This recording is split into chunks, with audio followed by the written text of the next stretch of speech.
तो वैसे होगा जैसे लखनऊ के एक आदमी इतर बेचत बेचत बंगाल पहुंच गया, आवाज लगे इतर इतर इतर, तो एक बंगाली निकला, मछली खाए वाले बंगाली, चाहे सड़ी हो चाहे अच्छी हो, बंगाली निकला के देखे तुम्हारी इतर कैसा है, तो इतर बेचे वालों के हाथ पर इतर लगाइस, तो बजाय सूंघे के वो चाट लीस, चाटिस तो कड़वान, तो कहे तुम्हारी इतर तो खराब है, तो कड़वा रहा है।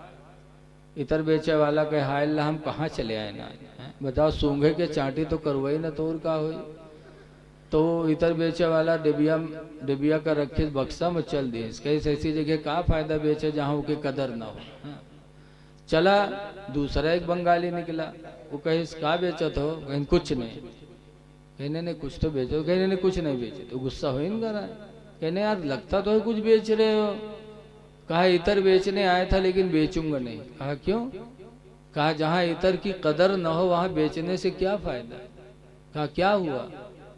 कभी एक साहब निकले, उन्होंने कहा देखे तुम्हारा इतर कैसा है, तो उसके हाथ पे इतर लगाए तो उसने चाट लिया और कहता है मुंह बना के कि कड़वा रहा है तुम्हारा इतर, अच्छा नहीं है।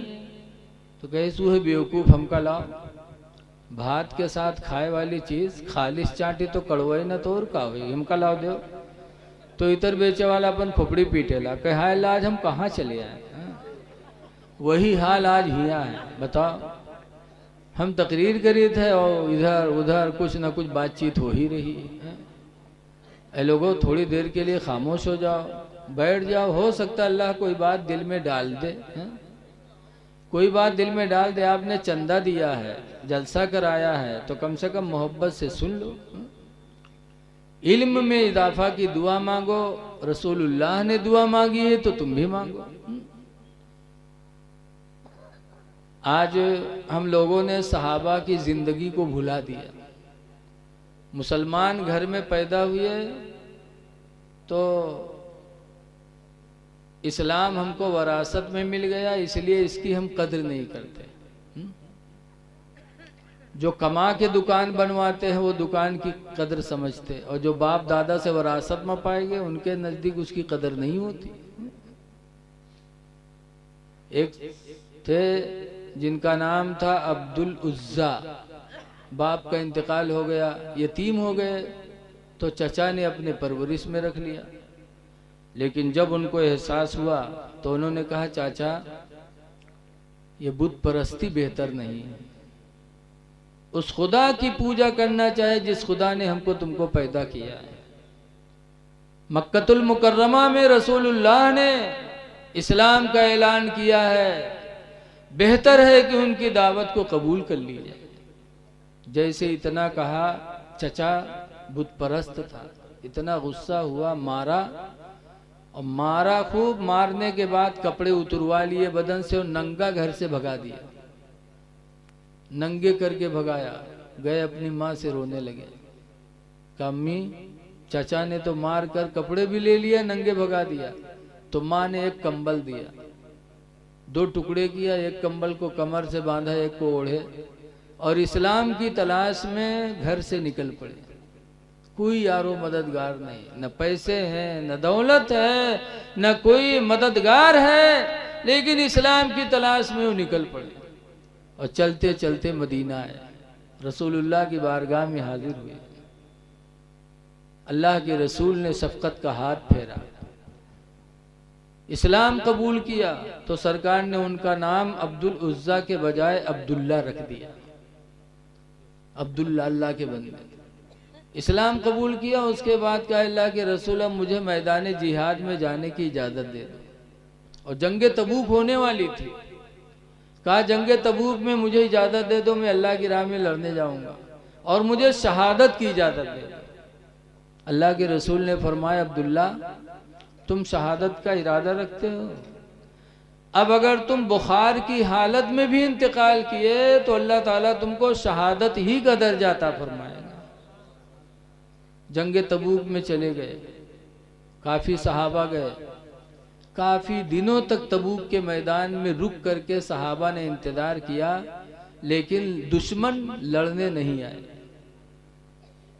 जंगे तबूक में जंग नहीं हुई, इंतजार करके लोग वापस आ गए, लड़ने के लिए कोई आया ही नहीं। उसी तलाश, उसी इंतजार में अब्दुल्ला का इंतकाल हो गया मैदान तबूक में। अब्दुल्ला का वहीं इंतकाल हो गया। जब इंतकाल हुआ तो नहलाए गए, कफन पहनाया गया। उसके बाद शाम हो गई तो अल्लाह के रसूल फरमाते हैं, बिलाल अपने भाई को दफन करने के लिए चिराग रोशन करो। हजरत बिलाल ने चिराग जलाया। फिर कब्र में सरकार उतरे। फिर हजरत अबू बकर और हजरत उमर से कहते हैं कि अबू बकर और उमर अपने इस्लामी भाई को मेरे हवाले कर दो। दोनों ने लाश उठाई, अल्लाह के रसूल की गोद में दिया। फिर हुजूर ने अब्दुल्ला की लाश को जब कब्र में लिटाया, लिटाने के बाद हुजूर दुआ करते हैं, या अल्लाह अब्दुल्ला से मैं राजी हूँ, खुदा तू भी राजी हो जा।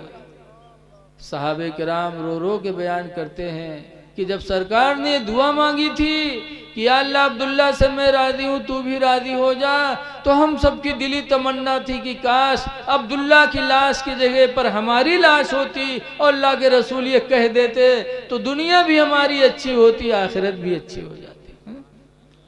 अब्दुल्ला की लाश की जगह पर हमारी लाश होती और सरकार के मुंह से यह निकल जाता कि या अल्लाह मैं इससे राजी हूँ, तू भी राजी हो जा। लोगों, आज हमको इस्लाम कितनी आसानी में मिल गया। मुसलमान घर में पैदा हुए, कोई मेहनत नहीं इस्लाम के लिए, फिर हम इसकी कदर नहीं करते। अल्लाह का शुक्र अदा करो कि अल्लाह ताला ने हमको तुमको मुसलमान बनाया। लेकिन फिर भी हम इसको छुपाते हैं। आज चेहरे पे दाढ़ी नहीं रखाते, क्यों?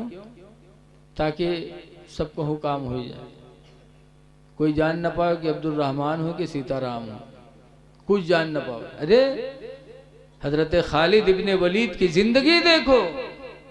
हजरत खालिद इब्ने वलीद एक जंग में गए तो एक यहूदी आया सामने, कहा खालिद आप कौन हैं? कहा मैं मुसलमान हूं। कहा मुसलमान हो? कहा खालिद अगर तुम्हारा इस्लाम सच्चा है ना तो मेरे हाथ में ये जहर की पुड़िया है, तुम खा के दिखाओ। अगर इस्लाम सच्चा होगा, तुम सच्चे होगे तो जहर तुम पर असर नहीं करेगा, खा के दिखाओ। सलारपुर के आदमी तो कहा अच्छा हमका चूतिया बनाओ तो हम जहर खाएंगे।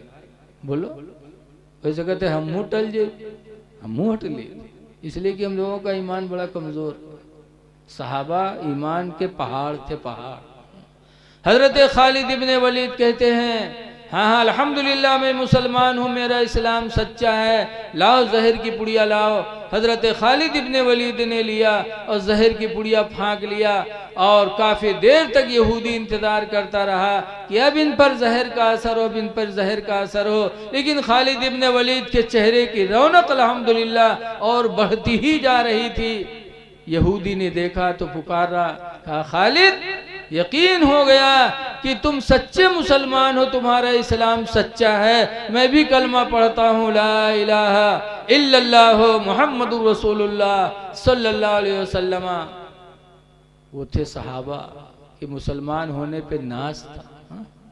और आज हम अपने चेहरे को मुसलमान जैसा नहीं बना पाते। ऐ लोगों, चेहरों पे दाढ़ियां सजा लो।